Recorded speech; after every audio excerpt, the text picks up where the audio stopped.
नमस्कार, सविता किचनमध्ये तुमचं स्वागत. आणि आज आपला किचन आहे टेरेसवरती.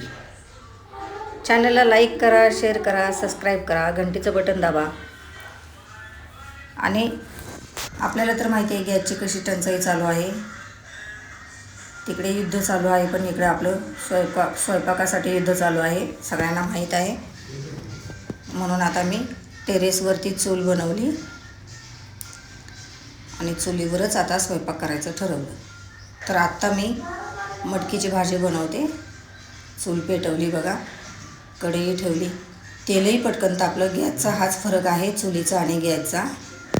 पटकन होतं खरं तर. तेल तापले आणि त्याच्यामध्ये मी आता जिरं टाकलं, कांदा टाकला, हिरवी मिरची टाकली आणि हे सगळं परतून घेतलं छानपैकी. बघा, पटकन सॉफ्ट पण होतो कांदा, वेळ लागत नाही. आपल्याला वाटतं चुलीवर, पण चुलीवर खरंच पटकन होतं. आणि आता टोमॅटो टाकला, त्याच्यामध्ये थोडं मीठ घातलं म्हणजे टोमॅटो पटकन स्मॅश होतो. छान परतून घेतलं असं. आणि कांदा, लसूण आणि थोडीशी कोथिंबीर असं मी वाटून घेतलं होतं. आणि आपले हे रोजचे बेसिक मसाले, कांदा लसूण मसाला, धना पावडर आणि हळद, हेही मी टाकलं. सगळं मिश्रण असं परतून घेतलं. मटकी थोडीच होती, सगळ्यांना पुरली नसते, म्हणून मी हे थोडंसं वाटण केलं की सगळ्यांना पुरेल अशी रस्साभाजी बनवण्यासाठी. कारण परत परत बनवण्यासाठी आता गॅस नाही आहे, त्यामुळे मी सगळ्यांना पुरेल अशीच भाजी बनवली.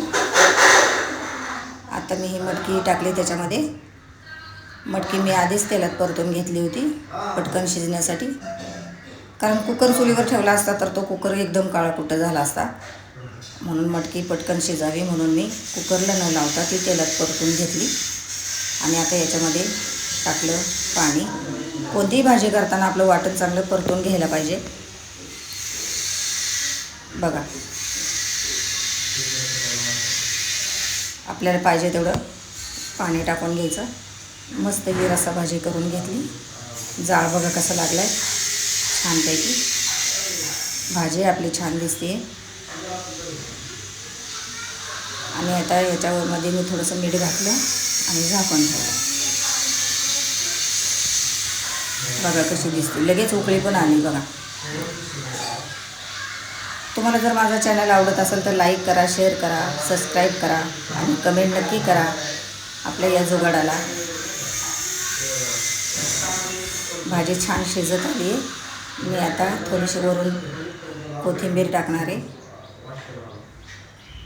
आणि आपली भाजी आता बघा कशी झाली. पाहिजे असेल तर आपण थोडंसं पाणी वाढवू शकतो. आपली भाजी झाली तयार. थोडीशी कोथिंबीर टाकली आणि परत मी झाकण ठेवून घेतलं.